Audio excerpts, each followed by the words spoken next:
Shri Ram. One प्रदेश मुनिबास घनेरे, जनुपुर नगर गांव जन खेरे। विपुल विचित्र विहग मृग नाना, प्रजा समाज न जाई बखाना। खगहा कर खगहा करी हरि बाग बराहा, देख महिष वृष साज सराहा। बयर बिहाई चरई एक संगा, जहाँ तहाँ मनहु सेन चतुरंगा। झरना झरई मत गज गाजहीं, मनहु निशान विविध विध बाजहीं। चक चकोर चातक सुख पिक्कन, कूजत मंजू मराल मुदित मन। अलिगन गावत नाचत मोरा, जन सुराज मंगल चहु ओरा। बेल बिटप तृण सफल सपूला, सब समाज मुद मंगल मूला। राम सेल शोभा निरख भरत हृदय अति प्रेम, तापस तप फल पाई जिमी, सुखी सिराने नेम। सियावर राम जय जय राम, मेरे प्रभु राम जय जय राम। श्री राम जय राम जय जय राम।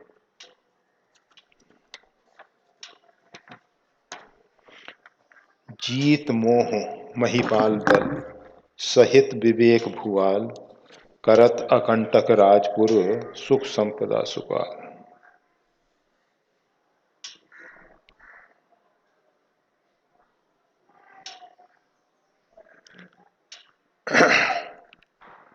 बिन सत्संग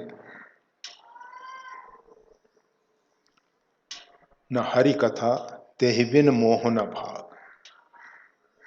मोह गए बिन राम पद, होई न दृढ़ अनुराग। ये जो मोह है, मोह सकल व्याधिन कर मूला। जितनी भी व्याधि हैं, व्याधि और आधि, आधि और व्याधि। आधि मतलब आधि भौतिक शरीर की, व्याधि मतलब मानसिक।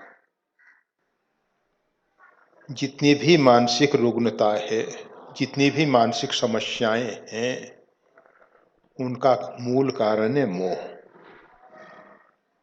जैसे रामचरितमानस में रावण जो है मोह का स्वरूप है। मोह दस मोल तासु भ्रात अहंकार। फिर जितने भी दोष दुर्गुण हैं, सब उसका परिकर और उसका परिवार। तो ये सब मोह के कारण ही सब होता है। और ये मोह पराजित होता है विवेक के द्वारा।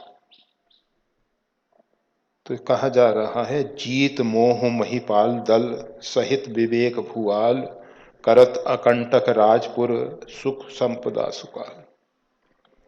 ये जो विवेक रूपी राजा है, जिसका मंत्री जो है वैराग्य रूपी है, जिसके पास विवेक और वैराग्य है। केवल विवेक वाणी का विषय ना हो जाए, विवेक कथनी का विषय ना हो जाए, कहने के लिए ना हो, अंदर से होना चाहिए, अंदर से होना चाहिए। और बिना विराग के विवेक जो होगा वो कथनी मात्र ही होगा, कथनी मात्र ही होगा। इसलिए दोनों साथ साथ रहने चाहिए, विवेक और वैराग्य साथ में रहना चाहिए। वैराग्य का मतलब हठपूर्वक लादा हुआ वैराग्य नहीं, जिसको विरति कहा गया है। विरति और वैराग्य, विरति अंदर से है और वैराग्य जो है ऊपर से भी हो सकता है, दिखावा भी हो सकता है, छल भी हो सकता है। तो ये अंदर से विवेक और विरति हो, वैराग्य हो, तब वो मोह रूपी जो महिपाल है उस पे विजय पा सकता है। तो कहते हैं जीत मोह महिपाल, केवल महिपाल नहीं, दल सहित उसका जितना परिकर है, जितना उसका परिवारजन है, उन सब दल बल के साथ उसको जीत कर, कौन? विवेक भूआलु, विवेक रूपी राजा ने मोह रूपी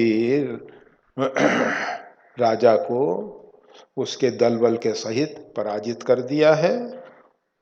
करत अकंटक राज, इसके बाद वो अकंटक राज कर रहा है, जहां किसी प्रकार का कोई शत्रु नहीं है, कंटक नहीं है, शत्रु नहीं है।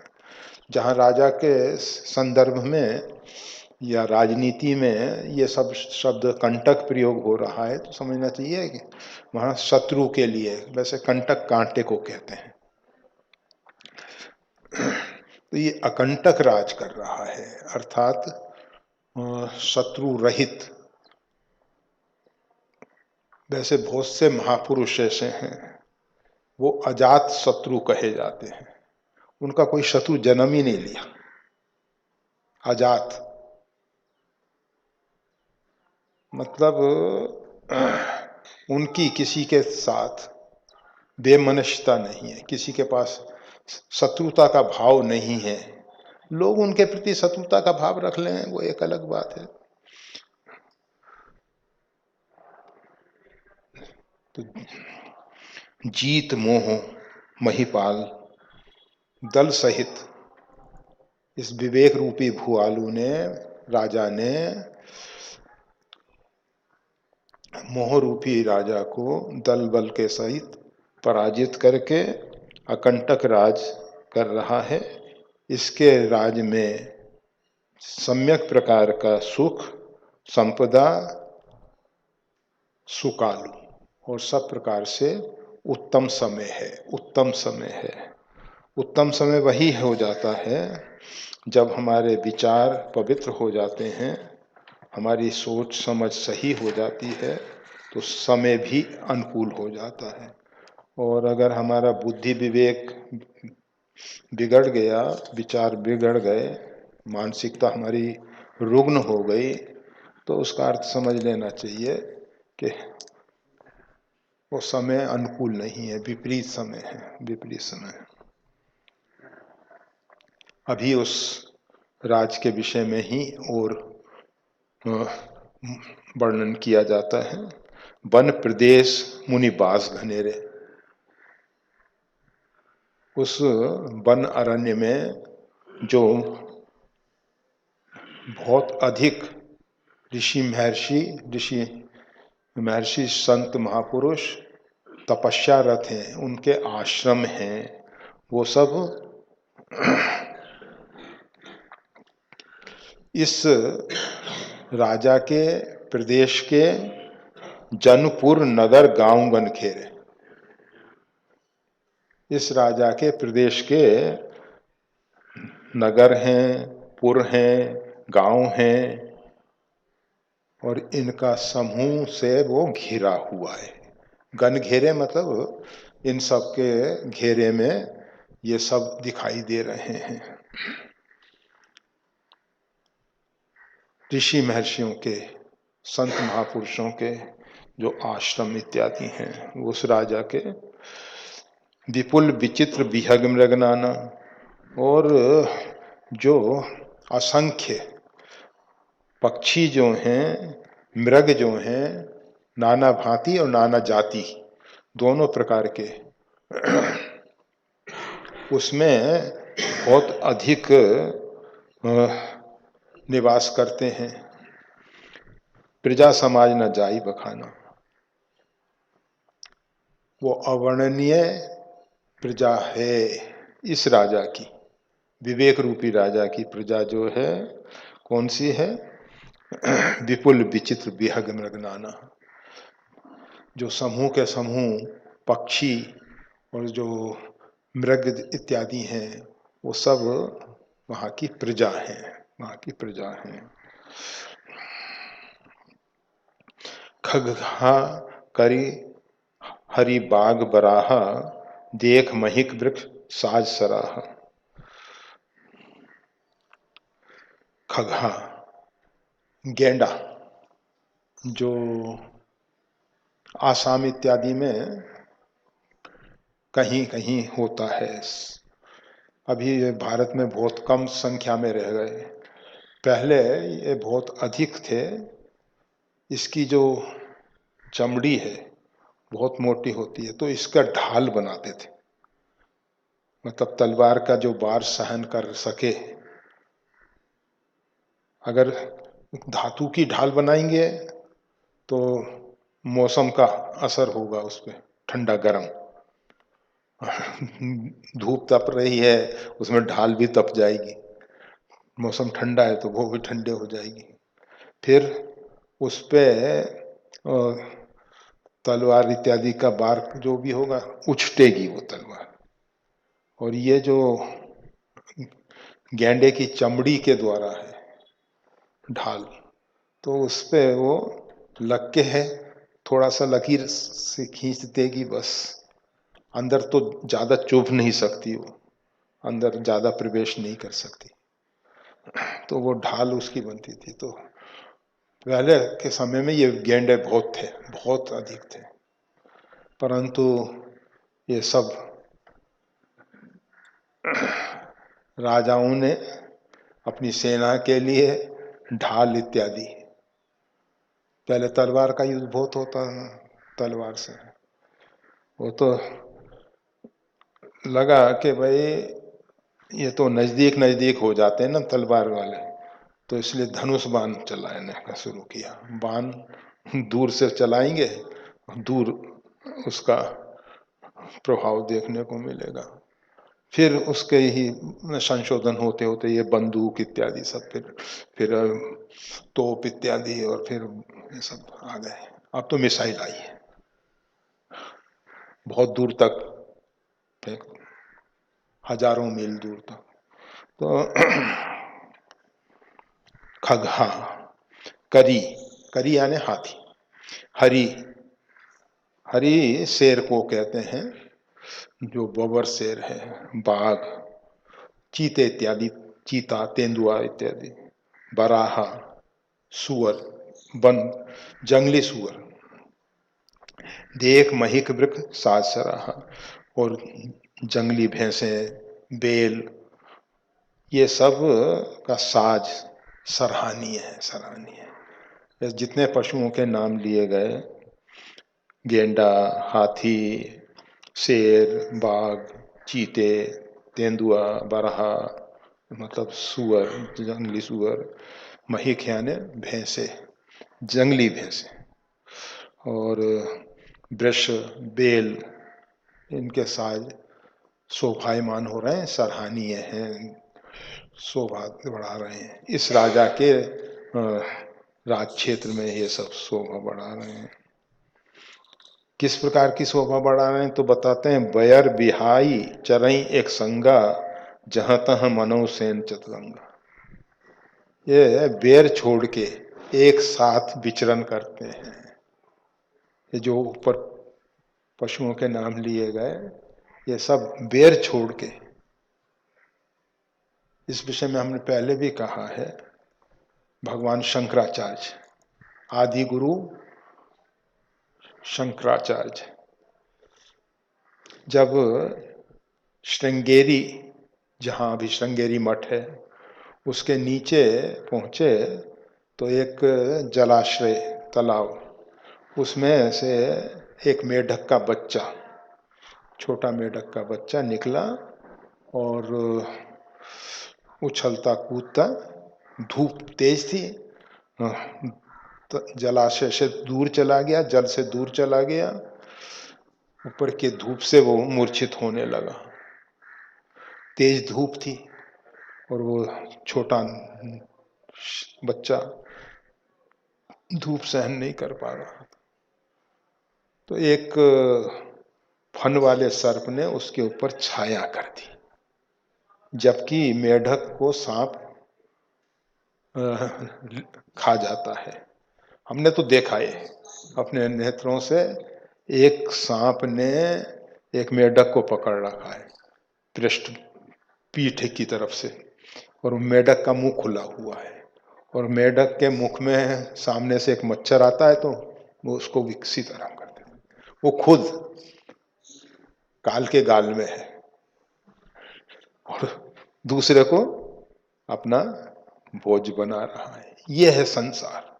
हमसे हम काल के गाल में पड़े हैं, फिर भी हम दूसरों को समाप्त करने के लिए, शोषण करने के लिए, चूसने के लिए, जो भी शब्द आप प्रयोग करो, लगे हुए हैं, लगे हुए। किसके लिए कर रहे हैं ये हम सब भूल जाते हैं। ये सब प्रपंच किसके लिए कर रहे हैं? अंतिम में तो रही ना अंतिम अधम शरीर, ये शरीर जो है रहने वाला तो है ही नहीं। इसके लिए हम ये सब कर रहे हैं। ये और फिर ये मोहजनित परिवार, अहमता ममता से बनाया हुआ संसार, इसके लिए हम कर रहे हैं। जो हमने एक सीमित दायरे का संसार बना लिया है, उसके लिए कर रहे हैं। श्री राम। तो बैर भी, हाँ वो शंकराचार्य जी ने देखा कि वो सर्प जो है, फन वाला सर्प, उस पर छाया कर रहा है। तो उनके मन में एक विचार आया, ये परस्पर बैर जीव में हुए, मेढक और तो ये किस कारण से और कैसे संभव हुआ, कैसे संभव? ऊपर पहाड़ी पे गए तो मालूम पड़ा कि यहाँ श्रृंगी ऋषि ने तपस्या की थी, श्रृंगेरी। तो उनके तपस्या के प्रभाव से यहाँ के जीव जंतु जो हैं परस्पर बैर छोड़ के एक दूसरे के साथ प्रेम और सौहार्द के भाव से रहते हैं। भगवान शंकराचार्य जी ने उसी समय संकल्प लिया, मैं भी तपस्या करके, साधना करके उस कक्षा में पहुंचूंगा जहां फिर पूरे हमारे राष्ट्र से, हमारे पूरे देश से, पूरे विश्व से ये जो राग द्वेष की भावनाएं हैं ये दूर हो जाए, ये दूर हो जाए। सब नर करहीं परस्पर प्रीति। हमारे आदि गुरु स्वामी रामानंदाचार्य जी को वाल्मीकि रामायण से ये प्रेरणा मिली कि राम राज में कोई दरिद्र नहीं था, दुखी नहीं थे, दीन नहीं थे, सब एक दूसरे से प्रेम करते थे। तो वही राम राज लाना है, तो उन्होंने राम भक्ति का प्रचार किया। और भगवान शंकराचार्य गुरु की खोज में आगे बढ़े। नर्मदा के किनारे ओंकारेश्वर क्षेत्र में गोविंद पादाचार्य, जिनसे उनको साधना के लिए आदेश मिला, उनका शिष्यत्व स्वीकार करके फिर ज्योतिर्मठ,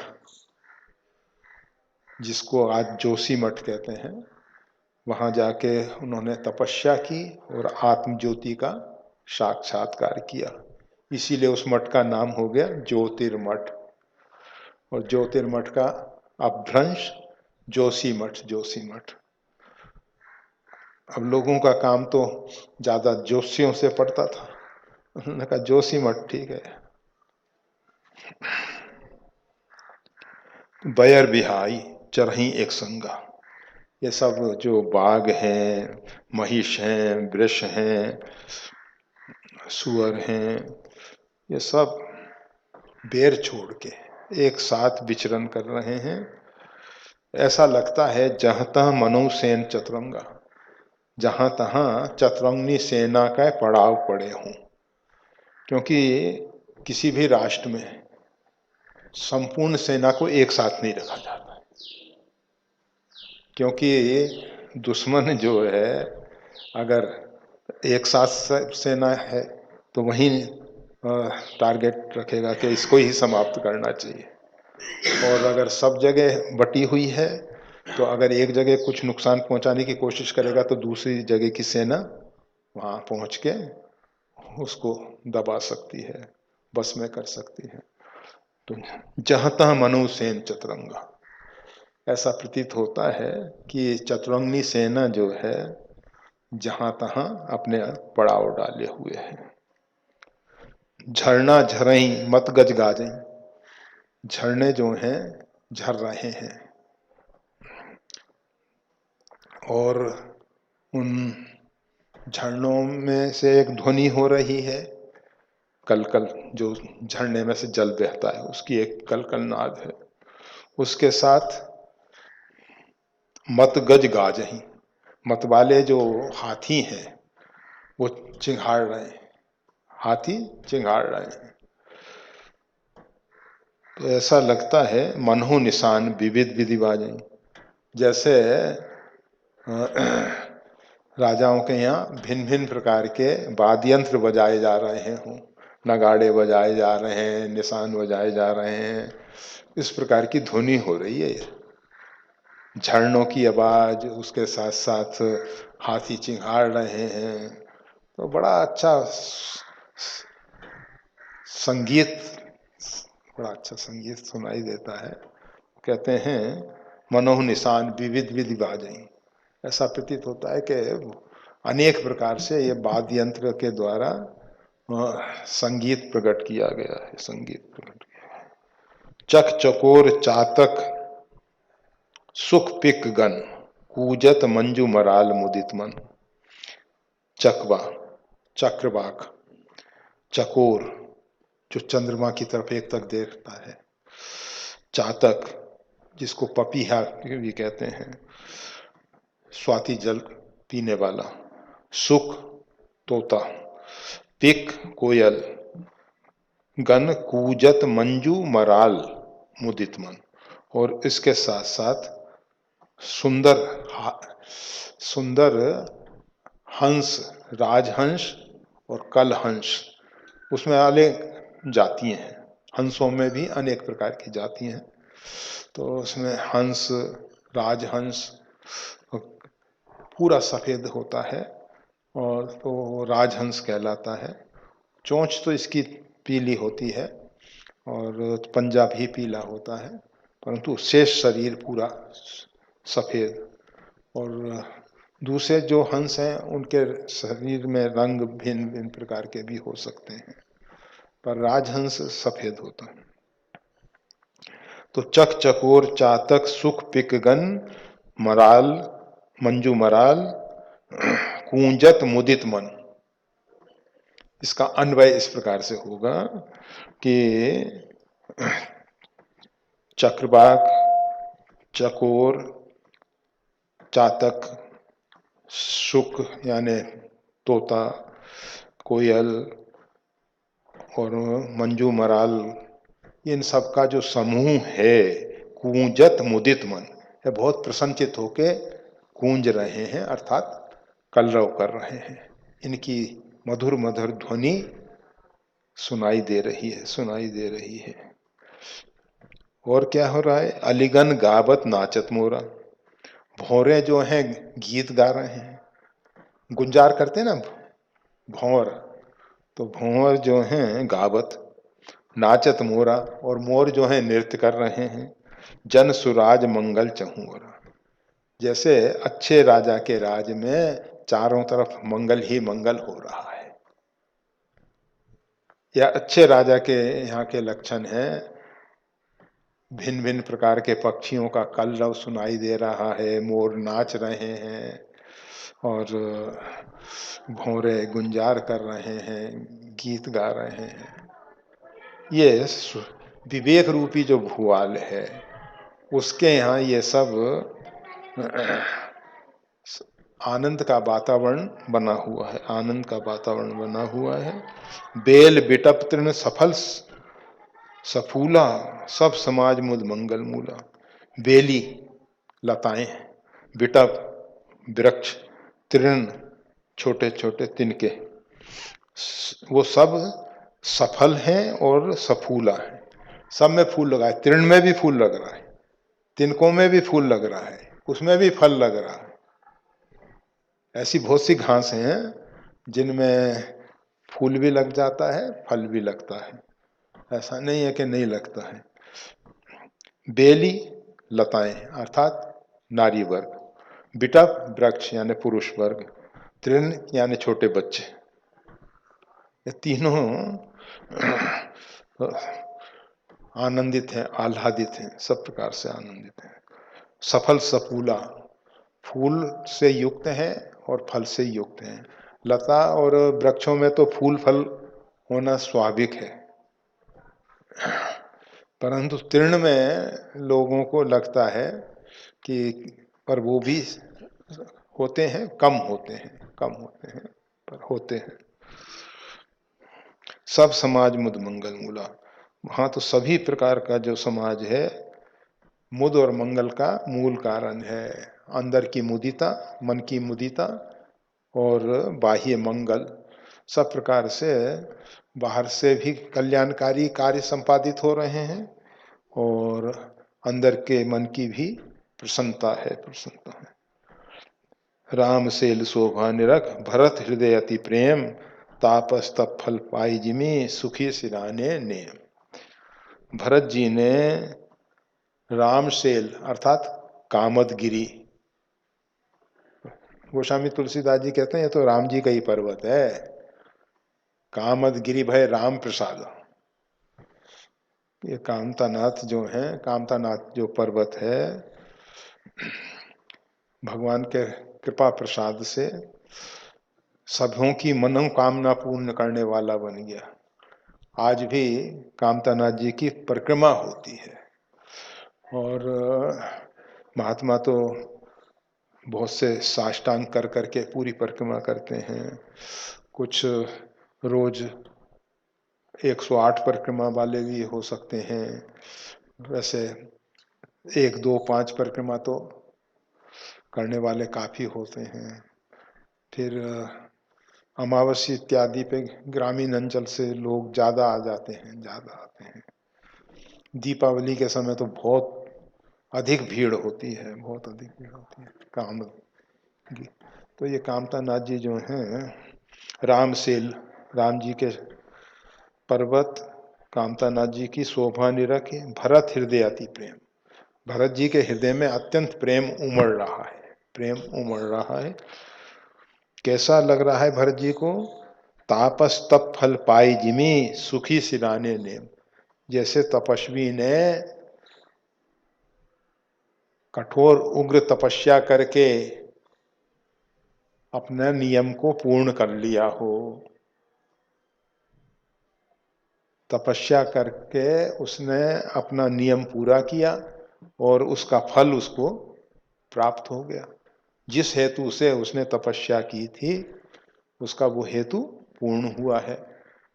तो उस फल को पाके तापस तप फल पाई जिमी सुखी सिराने ने, तो जैसे आप अपने सिर के नीचे तकिया रख के सोते हो ना, इसी प्रकार से तपस्वी जो हैं सुखी सिराने नेम, उसने अपना नियम को सिराने रख दिया और मस्ती में सो रहा है।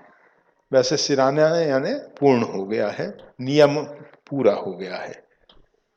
सिरा गया मतलब नियम पूरा हो गया, तपस्या का फल मिल गया, नियम पूरा हो गया और वो तपस्वी आह्लादित होके, आनंदित होके शांति से बैठा हुआ है, क्योंकि उसके चित्त की उद्विग्नता दूर हो गई है।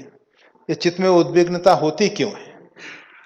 जब हमारे मन में कोई इच्छा पैदा होती है तो उससे चित्त उद्विग्न होता है, फिर हम उसकी पूर्ति के लिए लगते हैं, उसमें और चित्त चंचल होता है। और जब कामना की पूर्ति हो जाती है, इच्छा की पूर्ति हो जाती है, तो चित्त शांत हो जाता है। जिस प्रकार से जलाशय में हवा की तरंगों से जल आंदोलित हो रहा है, तो उसमें कोई भी बिंब जो है स्पष्ट नहीं दिखाई देता। और जब जल शांत हो जाता है तो कोई भी बिंब स्पष्ट दिखाई देता है। इसी प्रकार से जब चित्त शांत हो जाता है तो हमारे अंदर की जो अंतरात्मा है उसकी छवि उस चित्त में दिखाई देती है। उससे हमको लगता है सुख। सुख है क्या? आत्मा की छाया। आत्मा का और हम सबकी साधना किसके लिए है? आत्म स्वरूप में स्थित होने के लिए। आत्मस्वरूप में स्थित होने के लिए ये सब साधना की जाती है।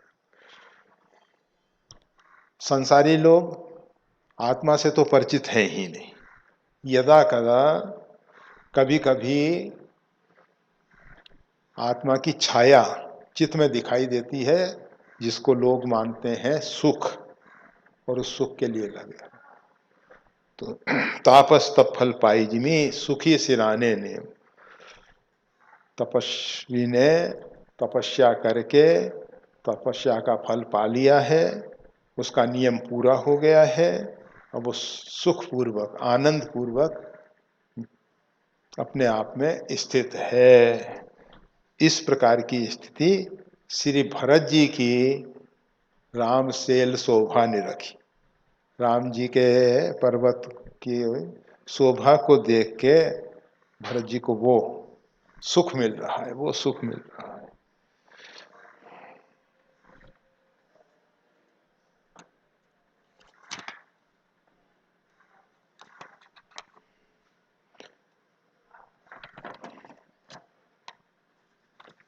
केवट ने देखा, अर्थात निषाद राज गुहू,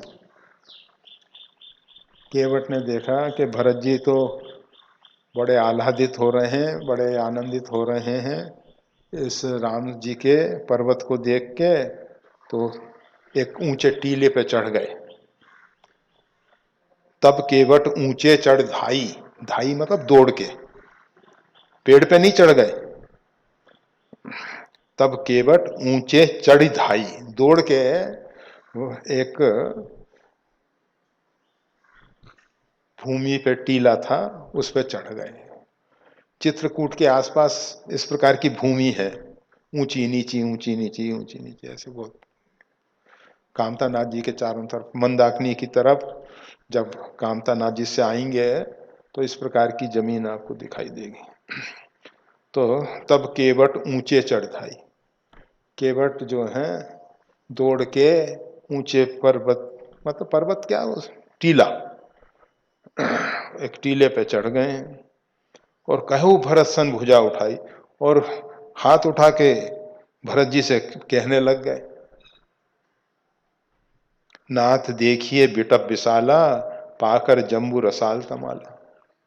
हे नाथ, वो देखिए जो बड़े बड़े पेड़ लगे हुए हैं ना, भरत जी और शत्रुघ्न जी, जब निषाद राज ने उस टीले पे चढ़ के भुजा उठाई, कहे भरत सन, भरत जी से कहा भुजा उठा के, तो दोनों भाई पहुंच गए, वहां पहुंच गए।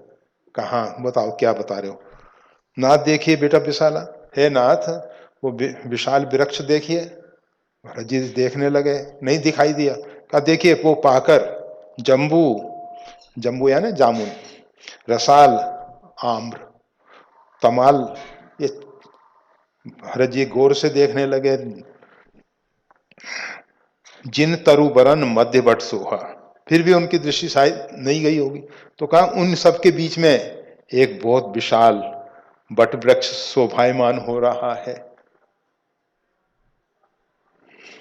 मंजू विशाल देख मन मोहा, और बहुत सुंदर वृक्ष को देख के भरत जी का मन मोहित हो गया, भरत जी का मन मोहित हो गया। अथवा वो जो विशाल बट वृक्ष है वो सबके मन को मोहने वाला है, सभी के मन को मोहने वाला है, केवल भरत जी के नहीं, सभी के मन को मोहने वाला है। ये वहां की एक, मतलब इतने नजदीक पहुंच गए हैं कि जहां से वृक्षों को पहचाना जा सके। अब जैसे ये सामने आम का पेड़ है, शीशम का पेड़ है, तो पहचाने जा सकते हैं ना, भले हम थोड़ी दूर हैं परंतु पहचाने जा सकते हैं। जहां से पहचाने जा सकते हैं ऐसे स्थान पे भरत जी, शत्रुघ्न जी और निषाद राज गुहू खड़े हुए हैं, खड़े हुए हैं और बता रहे हैं कि देखिए महाराज, ये 4 पेड़ों की बात बताई गई, विशाल पेड़ हैं। वैसे तो जंगल में सभी बहुत बड़े बड़े पेड़ हैं, बहुत बड़े, कोई 100 साल पुराना है, कोई 500 साल पुराना है, कोई 1000 साल पुराना है, बहुत प्राचीन पर वृक्ष हैं वहाँ तो। अभी वर्तमान में चित्रकूट में इतने पुराने नहीं मिल पाएंगे, परंतु जिस समय भगवान श्री राम वहाँ पहुँचे थे, जिस समय भरत जी वहाँ पहुँचे हैं, उस समय की स्थिति ये सब बताई जा रही है। तो बताते हैं कि नाथ देखिए बेटा विशाला, वहाँ विशाल वृक्ष देखिए, उसमें पाकर, मतलब जिसको संस्कृत में प्लक्ष कहते हैं, पाकड़। पीपल और बट के मध्य में जैसे ऐसे पत्ते होते हैं, लगभग न तो वो पीपल के हैं ना वो बट के हैं। तो पाकर, जम्बू जामुन, वैसे पाकर का वृक्ष अपने ग्वार आश्रम में लगे हुए हैं, और राम टेकरी पे भी शायद हैं, राम टेकरी पे भी हैं।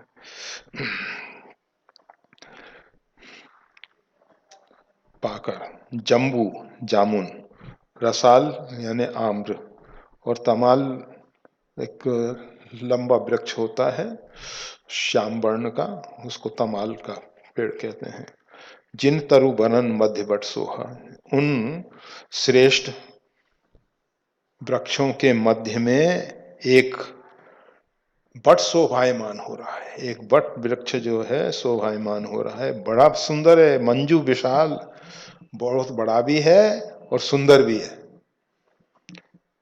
उसको तो देखने से मन मोहित हो जाता है, उसको देखने से मन मोहित हो जाता है। नील सघन पल्लव फल लाला, उसके जो सघन नीले पत्ते हैं, सघन नीले पत्ते हैं, और उसमें फल लगे हुए हैं, लाल लाल फल, बट में लाल फल लगता है ना, गोल गोल।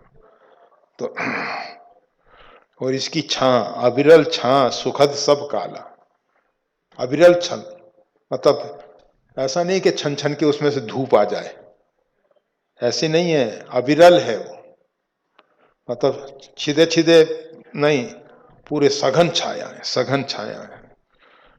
अविरल छां मतलब सघन छाया है। सुखद सब काला, सभी काल में सुखद है। एक बट वृक्ष ऐसा है, शीत काल में उसके नीचे गर्म रहता है, ग्रीष्म काल में उसके नीचे ठंडा रहता है।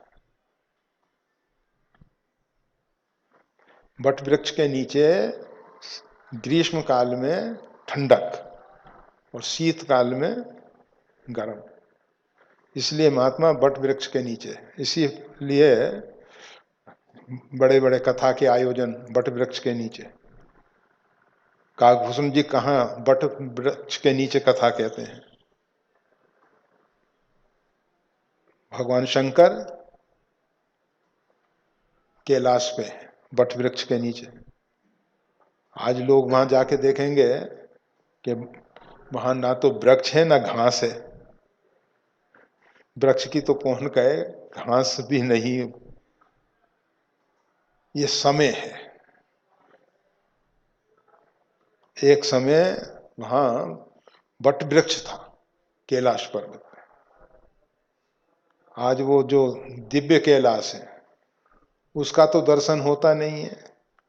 आजकल तो हिम आच्छादित वो जो कैलाश है उसका दर्शन होता है, उसकी परिक्रमा भी होती है। तो अविरल छां सुखद सब काला, इसकी सघन छाया है और सुख देने वाली, सभी काल में सुख देने वाली है, सभी काल में सुख देने वाली है।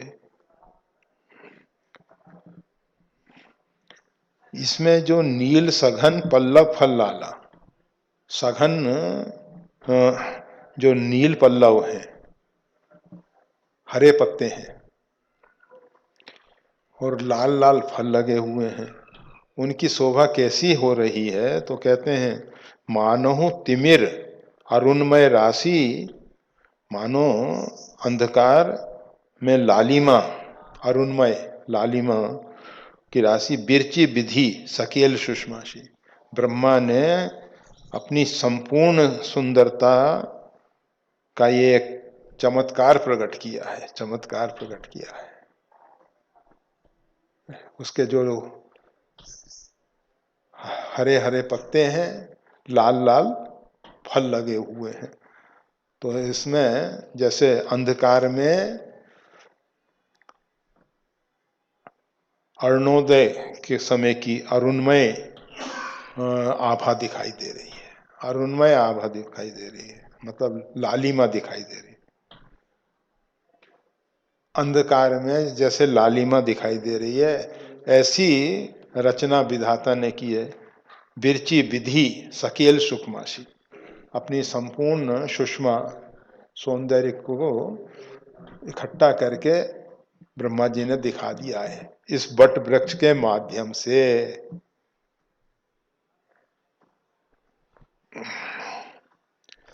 अब ये सब जो वर्णन है, ये सब निषादराज गुहू भरत जी को बता रहे हैं। ए तरु सरित समीप गोसाई, रघुवर परन कुटी जहां छाई। इस बट वृक्ष के नजदीक सरिता है, वैश्रवणी। एक और सरित समीप गोसाई, इसके समीप एक सरिता है। रघुवर परन कुटी जहां छाई, वहां रघुनाथ जी की कुटी बनाई गई है, वो वहां छाई हुई है, अथवा रघुनाथ जी उसमें छाते हैं, रघुनाथ जी उसमें विराजते हैं। इस प्रकार की वो कुटी बनाई हुई है वैश्रवणी के तट पे, बट वृक्ष के नीचे। वो आसपास क्या किया गया है? तुलसी तरबर विविध सुहाए, तुलसी और अनेक प्रकार के फूल और फल के पौधे लगाए गए हैं वहां। कहूं कहूं सिए कहूं लखन लगाए, कुछ तो भगवती सीता जी ने ला के लगाए हैं, कुछ जो हैं लक्ष्मण जी ने लगाए हैं। पानी देने के लिए ऐसा नहीं रहता कि सीता जी के लगाए में लक्ष्मण जी पानी नहीं देंगे और लक्ष्मण जी के लगाए में सीता जी पानी नहीं देंगी, ऐसा नहीं है। परंतु वैश्रवणी से जल ला के डालना पड़ता है। ग्रीष्म काल है तो इसलिए थोड़े समय में वर्षा शुरू हो जाएगी, फिर कोई समस्या नहीं है, परंतु तब तक तो। परंतु कितना वनस्पतियों के प्रति लक्ष्मण जी सीता जी का प्रेम है, और भगवान श्री राम का भी रहा होगा। परंतु भगवान श्री राम जब उस वाटिका में काम करने जाते होंगे तो लक्ष्मण जी और सीता जी रोक देते थे, कहते थे कि बस भगवान आप तो शांति से बैठे रहिए, आप शांति से बैठे रहिए, हमारे रहते हुए आपको श्रम करना पड़े वो अच्छा नहीं है। पर हम तो ये बता रहे थे कि ग्रीष्म काल होते हुए भी तुलसी पुष्प इत्यादि की वाटिका लगाई है सीता जी और लक्ष्मण जी ने, सीता जी और लक्ष्मण जी ने। और गर्मी के दिन में दो दो बार पानी देना पड़ता है, एक बार जल देने से काम नहीं चलता, दो बार पानी दो, तब वो वृक्ष हरे भरे रह पाते हैं। और चित्रकूट की भूमि ऐसा नहीं कि काली मिट्टी है, एक बार पानी दे दो तो भीगी रहेगी वो।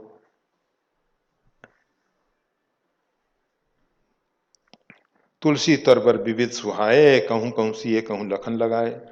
अनेक प्रकार के श्रेष्ठ वृक्ष लगा दिए गए हैं।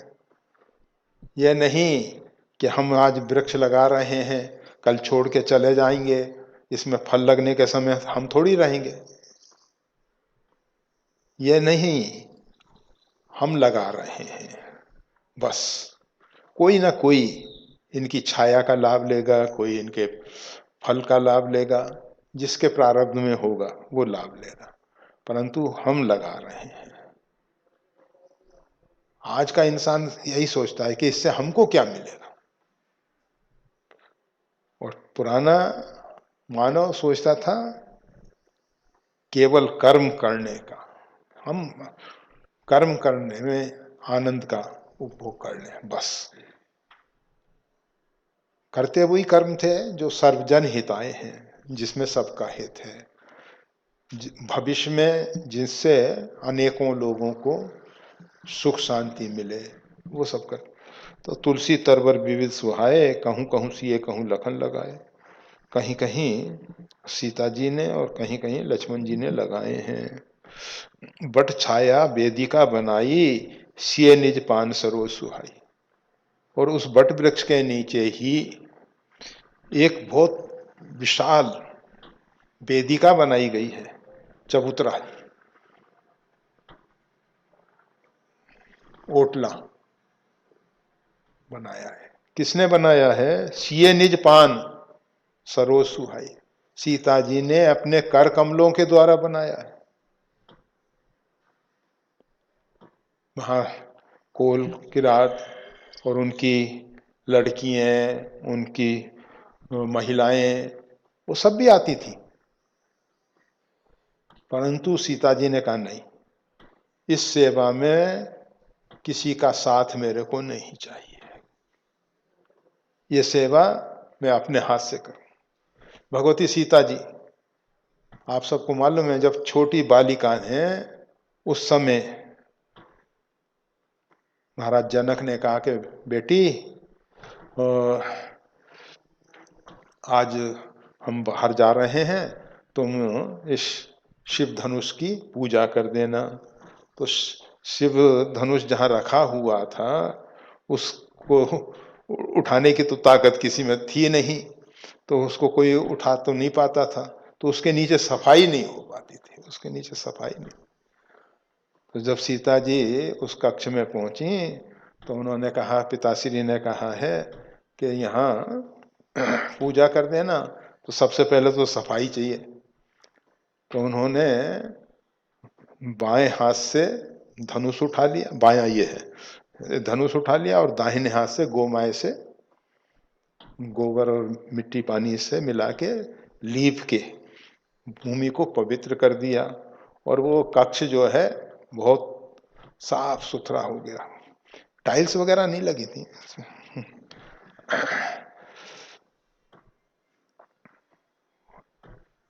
जब महाराज जनक आए तो उन्होंने देखा कि आज तो बहुत सफाई दिखाई दे रही है, दीप जल रहा है, बहुत अच्छे ढंग से पूजा सेवा हुई है। कहा, बेटी ये सेवा में कौन कौन साथ था? तो कहा, पिताश्री आपने हमें आज्ञा दी थी, हमने किसी को साथ नहीं लिया, आपने सेवा का कार्य हमें सौंपा था, सेवा के लिए आपका आदेश था, तो हम तो स्वयं अकेले गए थे वहां। कहा, फिर ये धनुष कैसे उठा? क्योंकि उसके नीचे देखा ना उन्होंने कि सफाई हो गई है, गोमय से लीप दिया गया है। कहा, वो क्या बाएं हाथ से ऐसे उठा लिया और दाएं, भूप सहस दस एक ही बारा, लगे उठावन टरई नटारा। 10,000 राजा मिलके उठा रहे थे। वाल्मीकि रामायण में तो आता है कि जिस मंजूषा में वो रखा हुआ था, जिस पेटी में रखा हुआ था, उस पेटी को 5,000 सेवक बड़ी कठिनाई से खिसकाते हुए लेके आए। इतना वजन था उसमें कि 5,000 सेवक उसको खिसका के लाए, और वो सीता जी ने बाएं हाथ से उठा दिया था। तभी महाराज जनक के मन में विचार आया, अगर इसका विवाह किसी ऐसे से कर दिया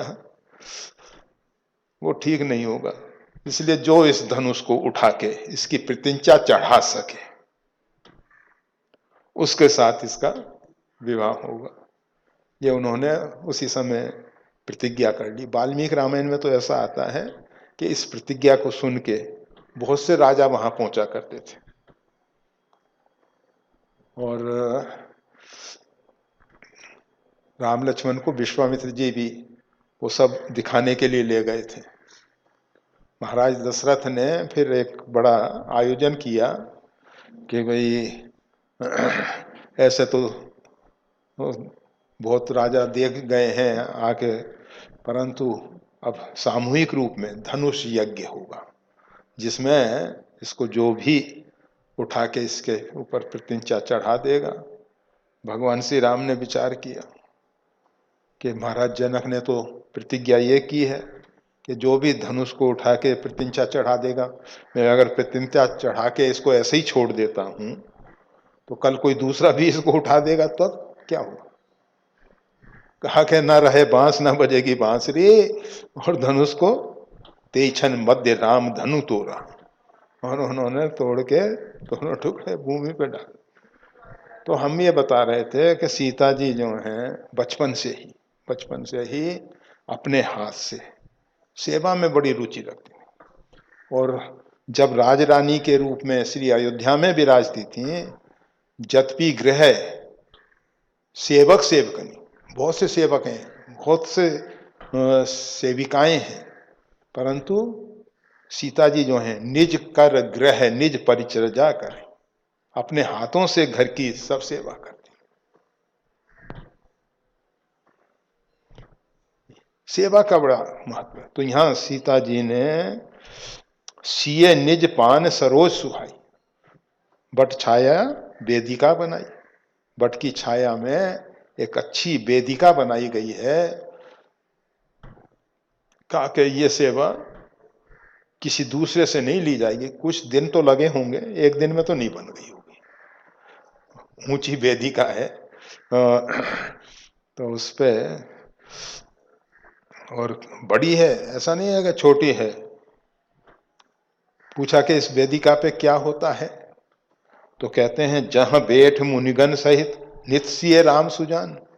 जिस वेदिका के ऊपर बैठ के भगवान सीताराम जी और मुनियों का समूह, मुनिगण सहित सिय राम सुजान सब बैठ सकते हैं। मतलब इतनी जगह है, लंबी चौड़ी जगह है, इतनी बड़ी वेदिका बनाई है, अपने हाथ से बनाई है भगवती सीता जी।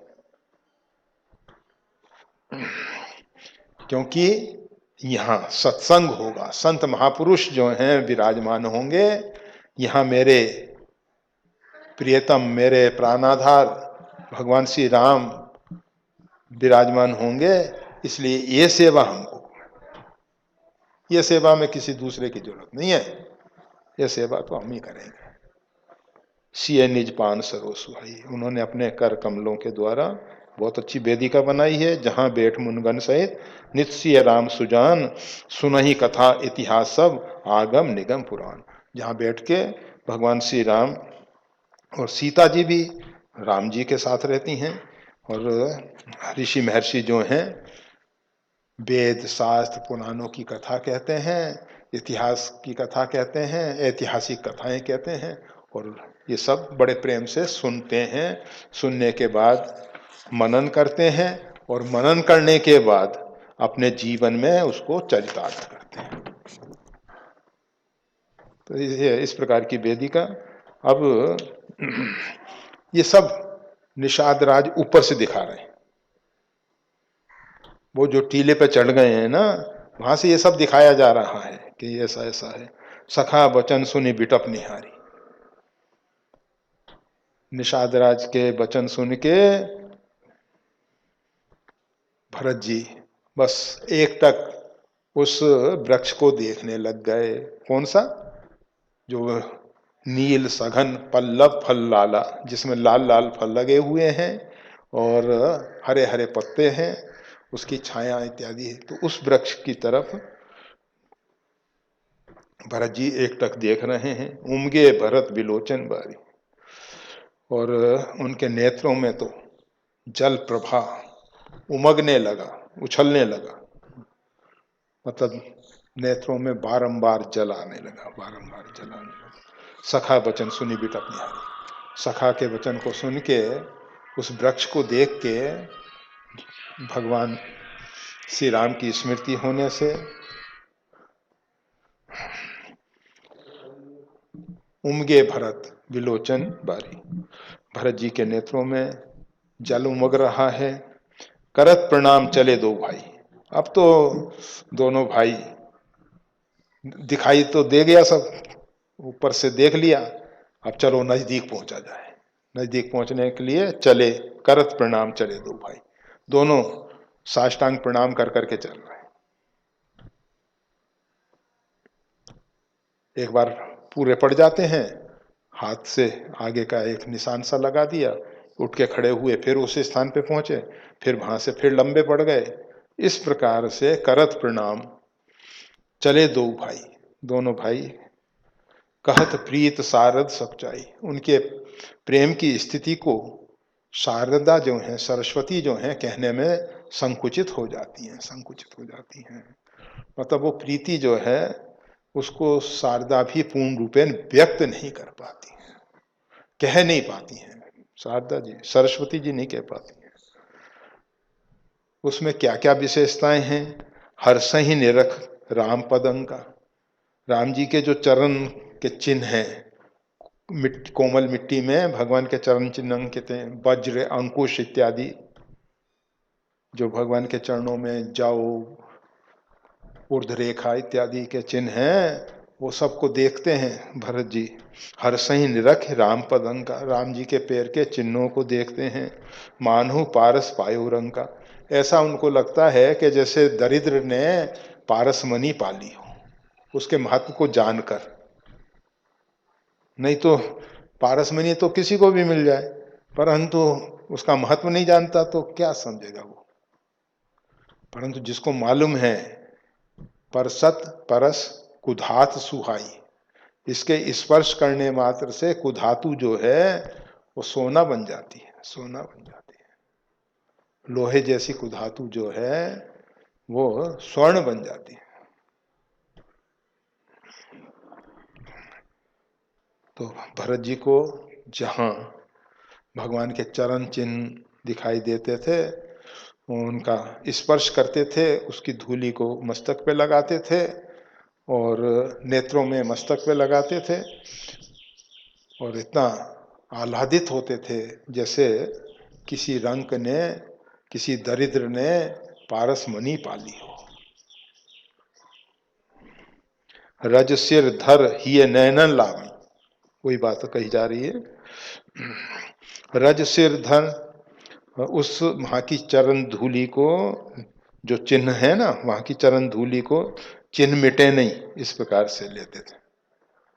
और सिर धर, सिरोधार्य करते हैं, नयनन लावही, और नेत्र में भी लगाते हैं। रघुवर मिलन सरि सुख पावही, और ऐसा लगता है कि जैसे भगवान श्री राम से मिलन हो रहा है। वहां की धूली को सिर पे लगाना, नेत्रों में लगाना, इससे उनको इतना सुख मिल रहा है कि जैसे राम जी का मिलन का सुख मिल रहा, इतना।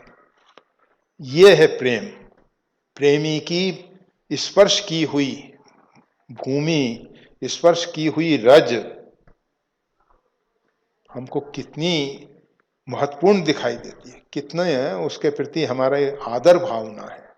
सिरधर, उसको सिरोधार्य करते, और नयनन लावे, कि हमारी दृष्टि शुद्ध हो जाए, पवित्र हो जाए। ये दृष्टि ही सब, जिसने दृष्टि को सुधार लिया। देखने की एक कला है, देखना सीखना, किस ढंग से हम क्या देखते हैं। हम देखते हैं ये सारा जगत, राम जी की देखो कितनी उत्तम कीर्ति है, भगवान ने कितने सुंदर वृक्ष वनस्पति पुष्प इत्यादि बनाए हैं। दूसरा देखने वाला, वो आम का पेड़ है, किसने लगाया होगा, कब से लगाया है, कैसे लगाया है। शीशम का पेड़ है, अच्छा इसमें से काट के खिड़की दरवाजे बनेंगे, तखत बनेगा। दृष्टि है अपनी अपनी, देखने का नजरिया है, किस दृष्टिकोण से हम देखते हैं। भरत जी भगवान श्री राम के चरण चिन्हों की स्पर्श की हुई धूल को सिरोधार्य करते हैं, नेत्रों में लगाते हैं, कि हमारी दृष्टि जो है पवित्र हो जाए, राम जी की दृष्टि से जिस प्रकार से राम जी संसार को देखते हैं, उस दृष्टि से हम भी देख पाए, हम भी देख पाए। इसी भाव से रज सिर धर ही नयनन लावें और रघुवर मिलन सरिस सुख पावे। और रघुनाथ जी के मिलने के समान उनको सुख मिल रहा है। देख भरत गति अकथ अतीवा प्रेम मगन मृग खग जड़ जीवा। भरत जी की जो अकथनीय अत्यंत महत्वपूर्ण स्थिति है, उसको देख के प्रेम मगन, प्रेम में कौन, मृग खग जड़ जीव, पक्षी मृग हिरण इत्यादि और जड़ पत्थर इत्यादि सब जो हैं प्रेम में मगन हो रहे हैं। भरत जी की स्थिति को देख के, गति को देख के, स्थिति को देख के, जो कि अकथनीय है, शब्दों में तो उसको व्यक्त नहीं किया जा सकता, परंतु जब जड़ पशु पक्षी और जड़ पदार्थ उससे प्रभावित हो रहे हैं तो चेतन क्यों नहीं होंगे, चेतन क्यों नहीं होंगे। और नहीं हो रहे तो वो चेतन कहने के लिए ही चेतन है। मृगाश रूपेण, मनुष्य रूपेण मृगाश चरंती, मनुष्य रूप है उनका, परंतु पशु की तरह चल रहे हैं वो तो। पृथ्वी ते भूमि भार भूता, पृथ्वी के भार बने हुए हैं वो तो देख भरत गति अकथ अतीवा प्रेम मगन मृग खग जड़ जीवा सखही सने विवश मग भूला। और अब तो जो मार्गदर्शक है निषाद, इतना प्रेम में वो भी डूब गया। अब कोई चल रहा है और पानी में डूब जाए तो रास्ता तो कैसे दिखाई देगा, रास्ता का नहीं पता लगेगा। वो स्वयं पानी में डूब रहा है, मतलब कितना पानी हो गया होगा। तो इस प्रकार से निषाद राज जो हैं सखही सने हैं दिवस मग भूला, वो प्रेम में डूब गए, निषाद राज प्रेम में डूब गए। भरत जी की स्थिति को देख के साष्टांग प्रणाम करते हुए चल रहे हैं, वहां के चरण चिन्हों की स्पर्श की हुई धूल को सिरोधार्य कर रहे हैं, नेत्रों में लगा रहे हैं और आह्लादित हो रहे हैं, प्रसन्न हो रहे हैं। तो ऐसी स्थिति को देख के सखही सने विवश मग भूला, प्रेम के इतना वशीभूत हो गया है कि मार्ग भूल गया। देवताओं ने सोचा कि भाई जितनी देरी हो रही है वो ठीक नहीं, मिले राम जी से मिले ये जल्दी जाके और जल्दी फिर आगे की लौटने की लीला शुरू हो। अभी ये पहुंचने में इतना विलम्ब कर रहे हैं तो फिर आगे तो बड़ा विलम्ब होगा। तो कही सुपंत सुर बरसई फूला, मार्ग बताने के लिए देवता जो हैं पुष्प वृष्टि करते हैं कि इस मार्ग से आप शीघ्र वहां पहुंच जाएंगे। मार्ग भी बताते हैं, पुनः विचार करते हैं कि हमारे इन पुष्पों के ऊपर श्री भरत जी के चरण पड़ेंगे तो भगवान खुश हो जाएंगे, भगवान खुश हो जाएंगे कि मेरे भक्त मानत सुख सेवक सेवकाई।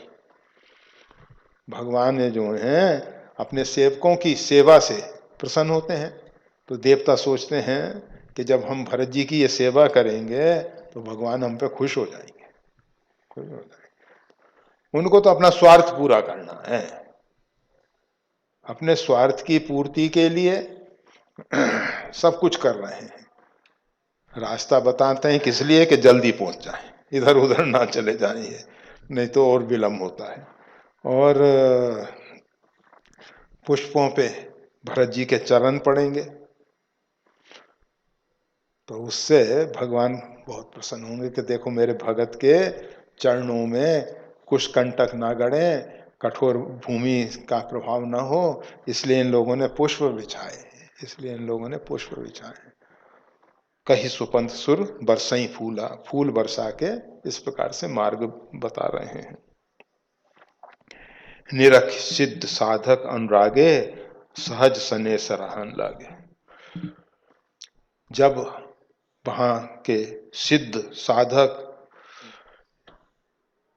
ये स्थिति देखे कि देवता भी इनके लिए पुष्प वृष्टि इत्यादि कर रहे हैं, तो वो भी अनुराग में भर गए, वो भी प्रेम में भर गए, सहज स्नेह सराहन लागे, और जो स्वाभाविक प्रेम है उसकी सराहना करने लगे। प्रेम जो है स्वाभाविक होना चाहिए, सहज होना चाहिए, बनावटी नहीं होना चाहिए, दिखावा नहीं होना चाहिए, उसमें छल नहीं होना चाहिए, उसमें कोई अपेक्षा नहीं होनी चाहिए, आकांक्षा नहीं होनी चाहिए। अगर प्रेम में कुछ पाने की अभिप्सा है तो प्रेम कलंकित हो गया, प्रेम कलंकित हो गया। कुछ दे के कुछ लिया, ये तो देन लेन का काम हो गया ना, व्यापार हो गया, प्रेम नहीं है, यह व्यवसाय हो गया। निरख सिद्ध साधक अनुरागे सहज स्नेह सराहन लागे।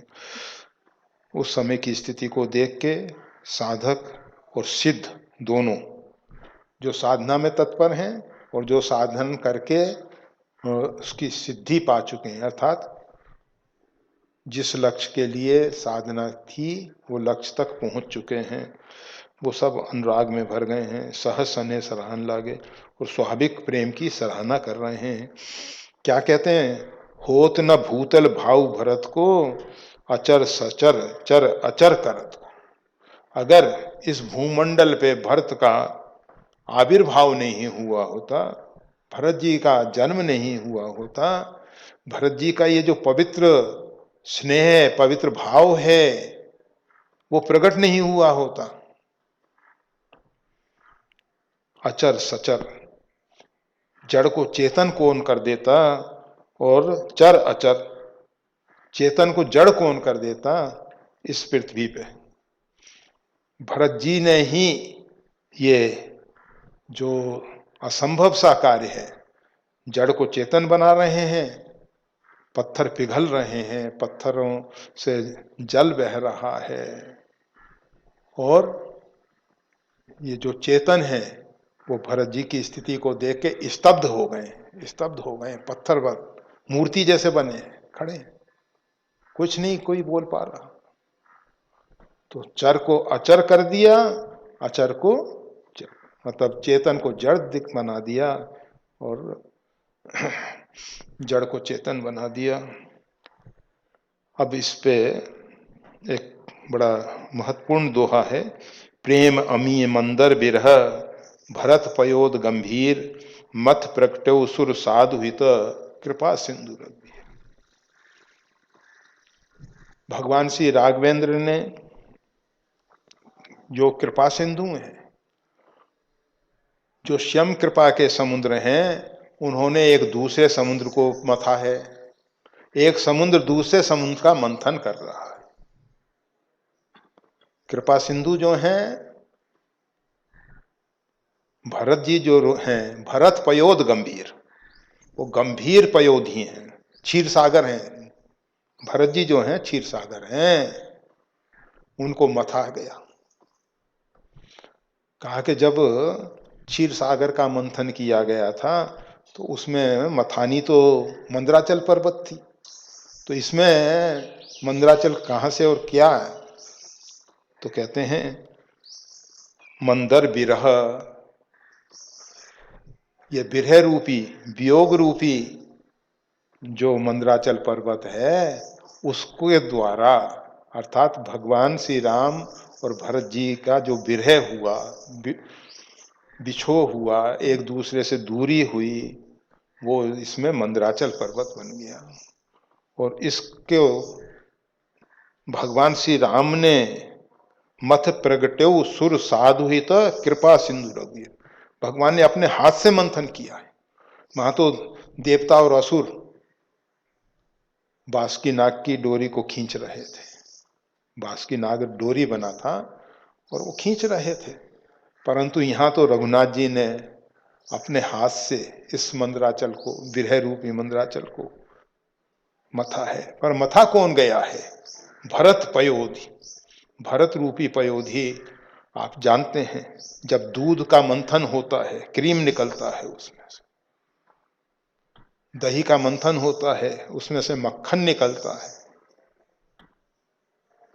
दही टूट जाता है, टूट जाता है, दूध का कण कण टूटता है, क्योंकि प्रत्येक कण में क्रीम छिपा है, प्रत्येक कण में मक्खन छिपा है, तोड़ना पड़ता है, उसको तोड़ना पड़ता है। भगवान श्री राम कृपा सिंधु हैं, कृपा के समुद्र हैं।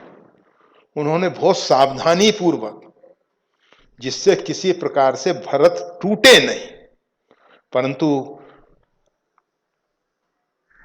अमृत को तो अलग करना ही है। प्रेमामृत को प्रकट करने के लिए भगवान श्री राम ने यह कार्य किया। कहा कि ये प्रेमामृत किसके लिए? वहां तो जो अमृत निकला था वो देवताओं के लिए, भले श्रम किसी ने किया हो, परंतु लक्ष्य एक ही था पहले से, शुरू से, कि इसको मंथन करके इससे अमृत जो मिलेगा वो देवताओं के लिए। तो यहां मत प्रगट्यो सुर साधु, सज्जनों के लिए, संत जनों के लिए, साधुओं के लिए रघुनाथ जी ने यह बड़ा भारी कार्य किया है। सज्जनों के लिए सब कार्य किया। बेचारे भरत का मंथन, भरत पयोद गंभीर, भरत जी गंभीर क्षीर सागर हैं, प्रेम अमीय, प्रेमामृत पाने के लिए, प्रेमामृत को प्रकट करने के लिए, प्रेमामृत को दिखाने के लिए।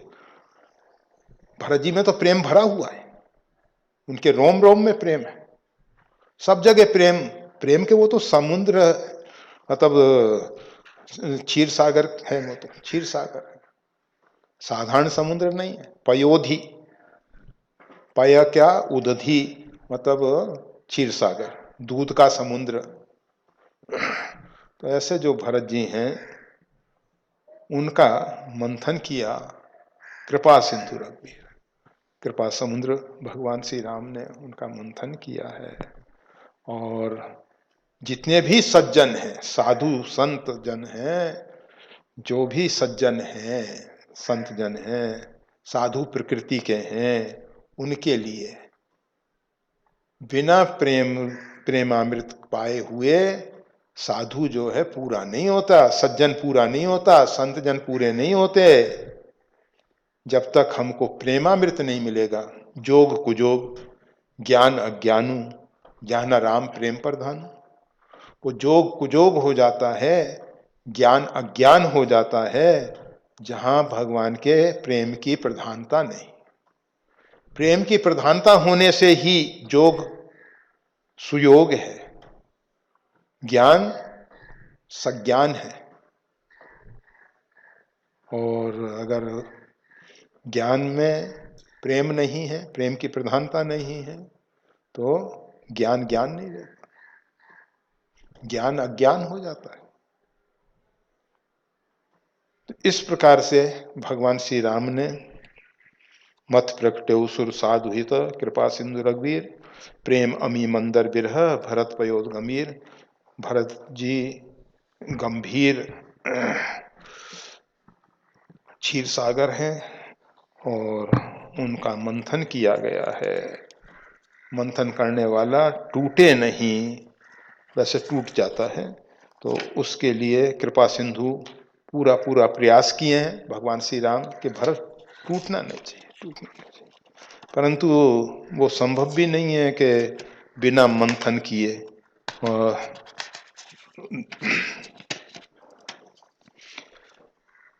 मक्खन अलग हो जाए, क्रीम अलग हो जाए। मंथन तो करना ही पड़ता है, तोड़ना पड़ता है, एक एक कण को तोड़ देना पड़ता है। देखा नहीं दही कैसा दिखता है और लस्सी कैसी दिखती है? दही को तोड़ दिया जाता है, बिल्कुल तोड़ दिया। मंथन, मंथन का अर्थ क्या है? तोड़ देना बस।